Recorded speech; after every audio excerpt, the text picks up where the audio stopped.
예, 일본이 한국을 백색 국가에서 제외하겠다며 경제 보복 수위를 높이고 있습니다. 세계무역기구 WTO의 최고 의사결정기구죠. 일반 이사회에서 일본의 수출 규제 문제가 정식으로 다뤄질 것으로 보입니다. 네, 일본의 수출 규제가 우리나라뿐 아니라 전 세계 경제에도 심각한 타격을 줄 가능성이 크다는 지적이 나오고 있습니다.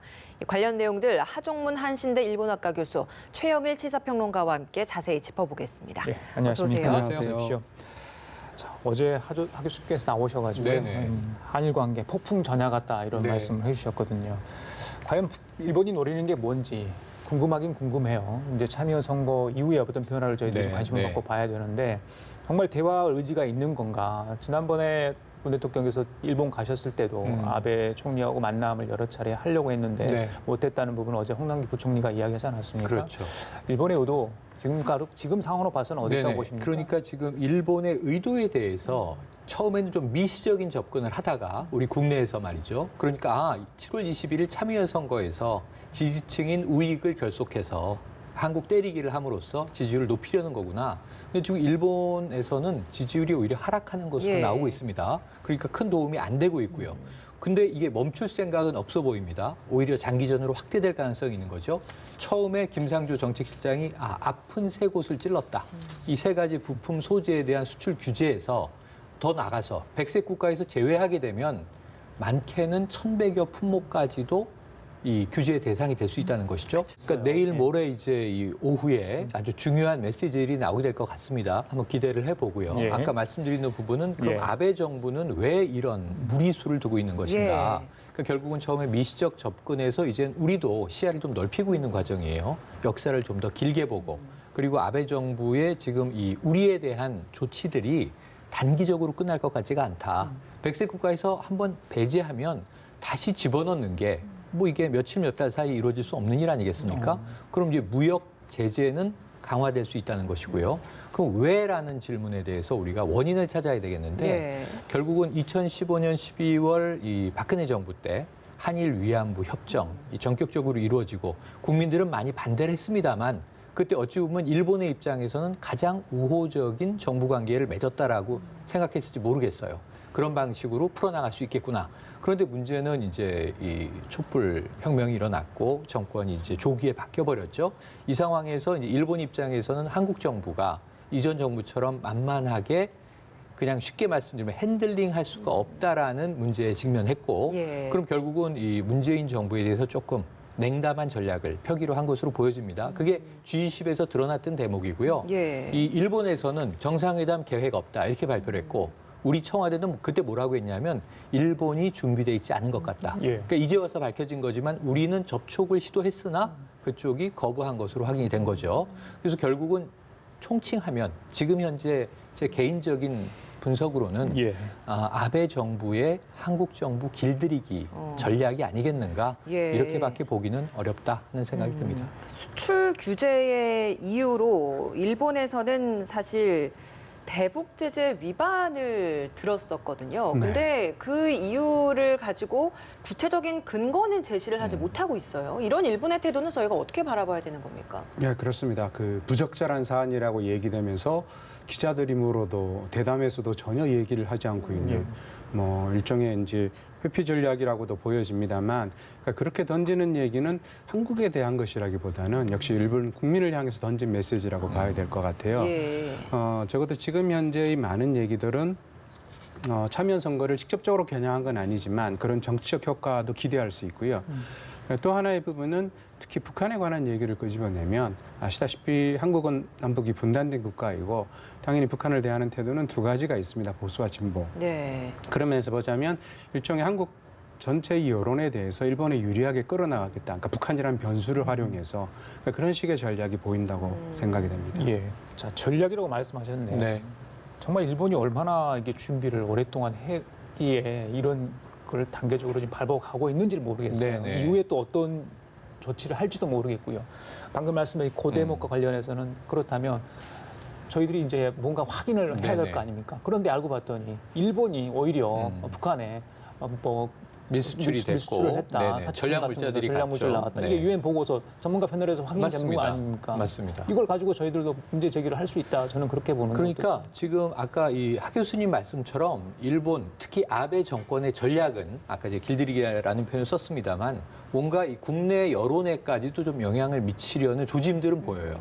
그런데 문제는 이게 얼마나 오랫동안 준비했을까 측면에서는 의외로 우리가 일본은 굉장히 치밀한 나라 또 치밀한 국민성으로 알고 있는데 그러지 못한 대목이 많이 보여져요. 왜냐하면 이 정치나 외교의 싸움은 명분 싸움인데 일본이 아직까지 뾰족한 명분을 못 대고 있는 겁니다. 예. 그러니까 사실은 이게 WTO로 가서 국제 외교전을 펼치는 게 우리의 입장인데 홍보의 장은 될 수 있지만 의결을 이끌어내기는 우리가 힘들어요.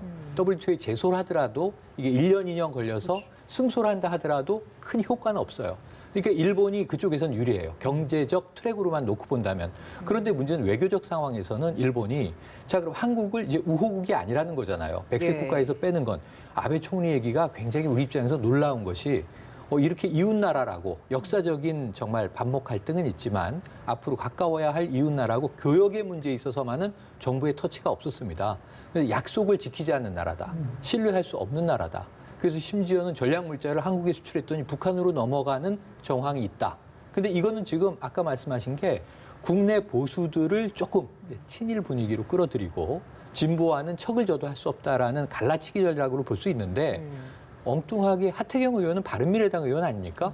근데 보수 정당 의원이 지금 대놓고 일본이 오히려 적반하장이다. 예. 우리 정부는 전수조사를 해서 발표했는데 일부 156개의 밀반출 무허가 정황이 나왔는데 이건 정부가 관리를 제대로 했기 때문에 제재하기 위해서 적발한 통계들이고 예. 일본은 오히려 선별적으로 발표하기 때문에 흑막이 가려 있어서 알 수가 없는데 따져보니 유엔 전문가 패널에서는 일본에서 수출된 것이 제3국을 통해서 북한으로 들어갔는데 전략물자도 있고요. 사치품도 있다는 거죠. 이게 지금 유엔 대북 제재에 다 위배되는 일들이죠. 근데 일본 정부가 여기에 대해서 제대로 단속하지 못했다라는 정황이 드러나 버린 거거든요. 예. 그러니까 일본은 지금 북한 관련한 문제에서는 불리한 상황이 됐습니다. 그러니까 우리 정부의 역공은 뭐냐면 국제기구를 세워서 양국 다 검증을 받자. 그러니까요. 일본에 수출된 게 더 많은지 우리를 통해서 나간 게 더 많은지 우린 자신 있다. 예. 그럼 명분 싸움에서 지금 아베 정부가 밀리고 있는 거예요.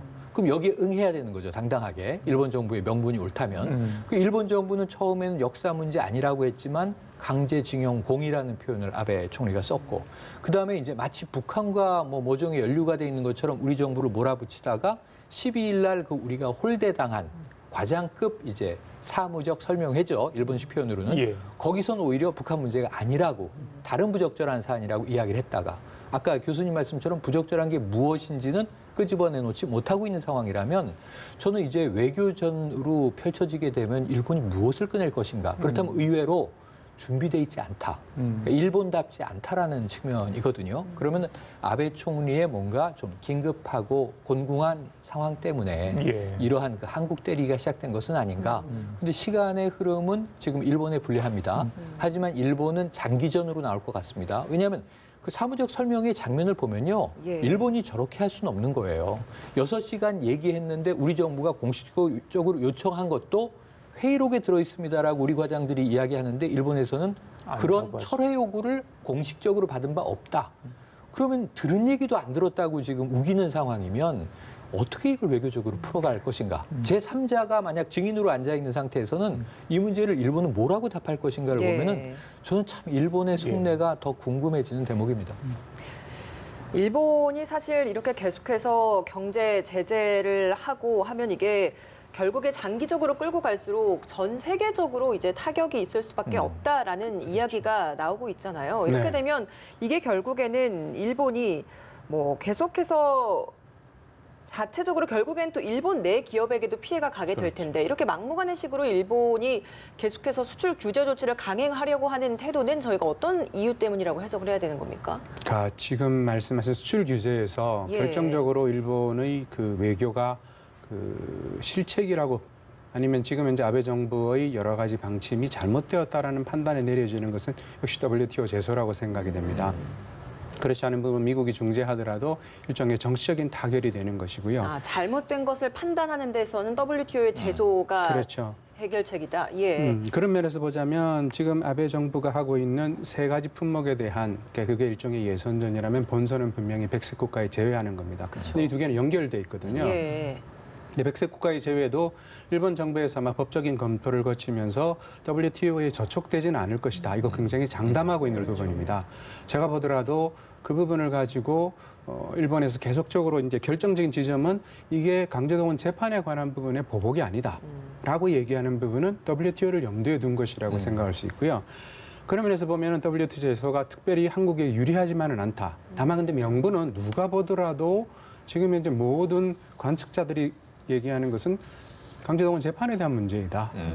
아니면 그 화이치유 재단의 해산에 대한 문제이다. 예. 역사 부분에 대한 보복이라고 얘기하거든요. 그러니까 그런 측면에서 아베 정권이 지금 이렇게 고집하는 이유에서 저는 백색 국가의 재배라고 하는 부분이 이게 현실화되는 지점까지는 절대로 움직이지는 않을 것 같아요. 그러니까 저는 중간에 더 이상의 제재 리스트를 발표할 필요도 없이 백색 국가를 제외하는 조치가 시행이 되게 되면 이후에 그 자체가 주는 파급 효과는 사실은 지금 이제 예측하는 것보다 훨씬 더 파국적일 수도 있고 그렇죠. 아니면 반대일 수도 있습니다. 사실은. 예. 그렇다고 한다면 이 문제를 가지고 일종의 이제 심리전을 하는 거고 상대의 카드가 뭔지를 알고는 있지만 그게 어떤 효과를 초래할지는 한국 쪽의 대응의 문제도 있기 때문에 이게 어떻게 보자면 경제에서의 불확실성을 높이는 작업이 되고 기업은 기업대로 그러니까 한국의 여론이 정부를 포함해서 기업을 포함해서 오늘 지금 오당 대표가 만난다라는 부분이 18일 발표됩니다만 사실은 거기까지도 벌써 2주가 소요가 됐거든요.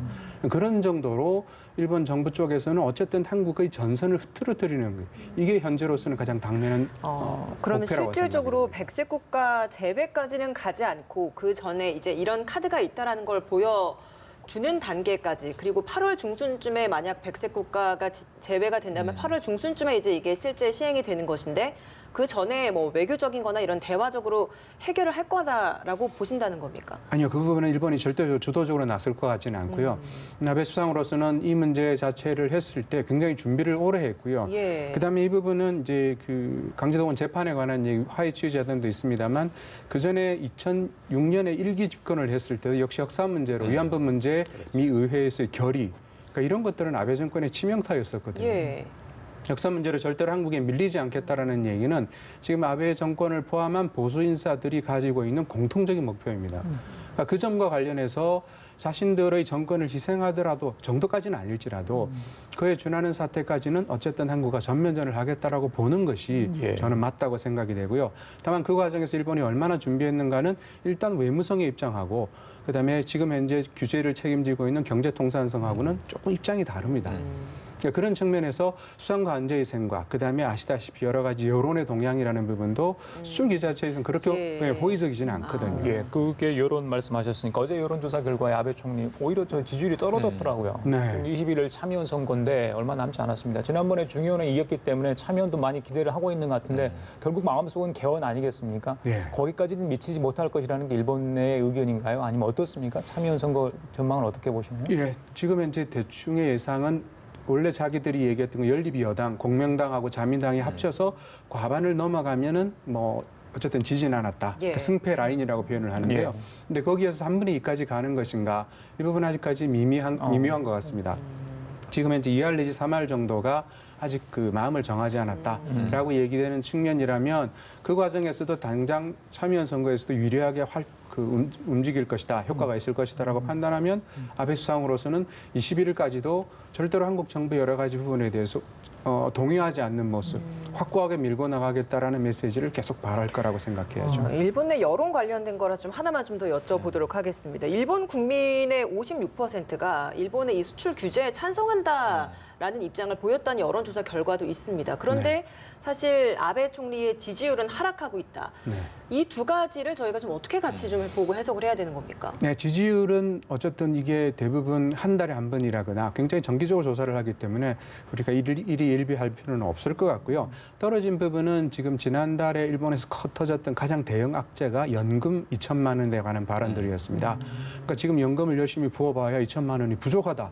이건 일본 국민들 그 나이 드신 분들에게는 거의 재앙과 같은 발언이었거든요. 예. 근데 이런 얘기들이 참여연에서 다뤄지지 않는 것도 지금 현재 한국과의 무역 마찰 부분이 가리고 있는 측면도 있습니다. 근데 여론의 부분에서 7%가 떨어졌다고 하더라도 여전히 아베 수상은 40에서 50% 정도의 지지율입니다. 이 정도면 정권을 안정적으로 운영해 나가는 데 전혀 무리가 없거든요. 예. 그렇다고 보자면 떨어진다라고 하는 것은 일본 국내 여러 가지 일본 국민들의 그 수출 규제와는 조금은 무관한 부분의 움직임이다. 그렇게 봐야 될 것 같아요. 예. 자, 아까 최평론가께서 이런 이야기 많이 하셨잖아요. 네. 저희 우리 정부도 김현정 이차장이 미국까지 가가지고 네. 여러 가지 설명하고 오지 않았습니까? 미국 뉴욕 타임스가 아베가 안보를 들어 수출 제한 조치를 취하는 점에서 트럼프 대통령 따라하기를 하고 있다. 네. 그러면서 이런 조치가 세계 무역 규칙에 대한 도전이다. 이런 보도를 했습니다. 맞습니다. 이런 비판은 어떻게 좀 해석할 수 그러니까 있습니까? 이게 어찌 보면요, 이게 미중 무역 전쟁 중이지 않습니까? 아직 관세 이 싸움이 완전히 철회되지 않았습니다. 네. 물론 이제 대타결을 한다라는 이제 좀 좋은 쪽으로의 시그널은 나오고 있습니다. 그리고 올 여름에 미중 무역 갈등은 어쨌든 중재될 것으로 이제 보여지는데요. 문제는 이제 아베 총리가 아주 특이하게도 미중 전쟁의 복사판, 하지만 축소판을 지금 한일 간에 벌이고 있는 양상으로 그 패턴이 비슷하다는 해석들이 나오고 있는데 그것도 가능한 얘기입니다. 왜냐하면 지금 아베 총리는 트럼프 대통령에게는 무역 문제에선 압박을 받고 있는 상황이에요. 가장 자랑해왔던 게 뭐냐면 도널드와 나는 이름을 부르는 사이다. 프렌드라는 걸 강조했죠. 이게 미일 간에. 그리고 또 이방카의 생일 파티도 직접 열어주는 등 어찌 보면은 이제 이 G20까지에선 아주 분위기가 좋았다가 사실 이건 조금 제가 감정적인 이야기이긴 합니다만 예. 좀 이제 농반 진반으로 말씀드리면 이 남북 미 전격 판문점 회동에 이 아베 총리의 질투가 폭발했다. 뭐 이런 이제 농담도 돌았습니다. 예, 맞습니다. 근데 그럴 수도 있겠다는 생각이 들어요. 예. 그렇다면은 나의 입지를 일본 내에서 최소한 뭐 국제적으로는 아니어도 일본 내에서 강화하는 방법은 뭔가 사실은 외부의 적이 존재해야 응집이 되잖아요. 지지층이. 그렇다면 가장 때리기 좋은 쪽은 역시 한국인 것이죠. 근데 또 이 한국, 대한민국을 북한과 엮으면 사실은 일본 사람들은 굉장히 좀 공포감을 느끼는 게 있어요. 이 미사일을 북한이 쏠 때 사실은 우리 국민들이 느끼는 공포감보다 일본이 느끼는 공포감이 더 크다고 해요. 그래서 거기에 대해서 가장 강한 반발을 해온 게 이제 일본인데 이런 면에서 우리만 공급할 수 있는 특별한 전략 물자를 우리는 한국을 믿고 수출했더니 저게 북한으로 건너가서 뭐 무기 제조에 쓰였다든가 김정은 일가의 뭐 호사에 쓰였다든가 라고 이야기하면 이것은 여론 조성에는 가장 강력한 선전선동의 도구가 될 수 있거든요. 그래서 그것을 들고 나왔을 가능성은 있는데 문제는 지금 입증의 문제에는 딱 걸려 있다 이런 생각이 들고요. 그러니까 일본은 어떻게 나올 거냐면 앞으로는 묵비로 나오면 됩니다. 그러니까 일본이 지금 나오고 있는 게 묵비지 않습니까? 예. 아무 말도 안 하고 있지 않습니까? 그러면서 우리 나름의 이유가 있다. 단 무역 제재는 계속 간다. 그럼 이제 백색 국가에서 제외되는 순간 그 복귀 여부는 일본의 권한인 거예요.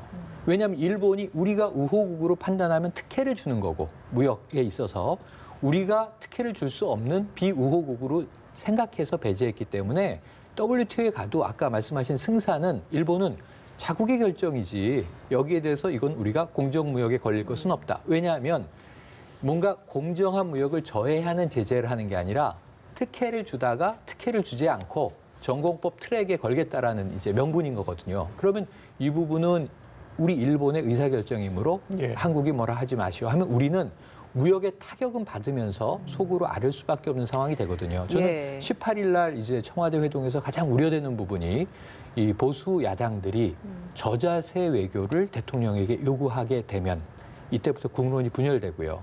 이것은 이 아베 정권이 노리는 노림수의 일부가 드라이브가 걸리면서 작동하는 것이 될 수도 있다. 그래서 이럴 때 우리가 좀 정신을 잘 차려야 될 타이밍인 것 단합이 같습니다. 필요한 것 같다라고 우리 정부의 대응까지 좀 짚어주셨는데 사실 그 스틸웰 동아시아 태평양 담당 차관보 지금 아시아 순방 네. 중에 있습니다. 그리고 오늘 밤에 우리나라를 방문한다고 하는데 그에 앞서서 사실 그 김현종 2차장도 네. 미국을 갔다 왔고 미국의 협조를 요청을 한 차원이었다고 네, 했습니다. 맞습니다. 그리고 중재적인 역할을 좀 뭐 요청을 하고 강조를 했던 부분이 있었는데 그 어제 이제 트럼프 대통령이 일본의 그 미국 내 제조업 기술 뭐 제조업 많이 향상된 네. 부분에 있어서 뭐 일본 협조에 대한 것을 콕 집어서 언급을 한 부분도 있었고 맞습니다. 우리가 사실 이런 미국의 중재자 역할이 굉장히 필요한 상황인데 이런 언급을 했다라는 것도 어떻게 받아들여야 되는지도 궁금하고 오늘 왔을 때 이제 이 스틸웰 차관 보고 왔을 때 과연 어느 정도 협의를 좀 이끌어낼 수 있을까요? 일단은 협의를 이끌어낼 수 있다. 이제 김현종 이 국가안보실 2차장의 공식적인 워딩은 뭐냐 하면 우리가 미국에 중재를 요청한 바 없다. 근데 지금 일본 언론들은 이미 중재 요청하러 갔는데 미국이 냉담하게 나왔다. 그래서 그냥 이제 빈손으로 돌아왔다. 산케이 신문은 대놓고 조롱한 거잖아요. 근데 사실은 이게 또 아베 총리도 자유롭진 않아요. 일본 언론으로부터. 왜냐하면 이게 중재를 요청한 건 아니지만 사실 공감대는 확인했다 이런 표현은 있었죠. 강한 공감대를 형성했고 예. 사실은 이번에 미국에 갔던 성과는 충분히 얻어왔기 때문에 예. 만족한다라는 게 김현종 차장의 그렇죠. 표현이에요. 그러면서 이 핵심적인 워딩은 뭐냐면 미국은 필요한 때, 타이밍, 필요한 역할을 할 것이다. 롤. 이것을 이제 강조를 했어요. 다만 미국이 바라보기 지금은 양국 간에 최대한 좀 서로 상호 중재를 해보고 파국이 나올 때 한미일은 동맹이기 때문에 그럼 뭐 이제 쉽게 그냥 좀 속칭 말씀드리면 맏형 노릇을 하는 미국이 나서서 한국과 일본을 중재시켜야 되지 않겠는가까지 갈 수 있다고 봅니다. 다만 그 미국의 중재가 우리에게 항상 반드시 유리한 것이냐. 이건 우리는 방점, 이 물음표를 찍고 있어야 되고요. 예. 그래서 김현종 차장과 같이 다양한 각도에서의 북미 지금 이 실무 접촉을 우리가 추동하기 위한 중재자 혹은 촉진자 역할만이 아니라 예. 한미의 또 군사 안보 동맹만이 아니라 어떤 우호적인 무역 관계에서 사실은 지난번에 방한했을 때 이 하이아트 호텔에서 아침에 경제인 간담회를 하면서 우리나라의 이제 기업 총수들을 상당히 극찬하기도 했잖아요. 트럼프 대통령이요. 예, 이런 이제 결속 관계들, 무역과 경제 측면에서의 결속 관계들을 또 한미 간에 얼만큼 중요한지. 다만 미국 입장에서 또 일본이 더 큰 시장일 수 있단 말이죠. 이런 부분에서 우리가 밀리지 않기 위한 한미 외교적인 준비는 예. 또 탄탄히 할 필요가 있겠고요. 알겠습니다. 아직은 확신하기는 어려운 대목들이 분명히 있다라고 봐야겠습니다. 18일 날 문 대통령과 여야 대표 회동이 있고요. 또 그날 그 중재 설치 답변 요청 시한 아니겠습니까? 그렇습니다. 이번 주가 큰 분수령이 될 것 같습니다. 지금까지 하정문 한신대 일본학과 교수 최영일 시사평론가와 함께 얘기 나눠봤습니다. 말씀 감사합니다. 고맙습니다. 고맙습니다.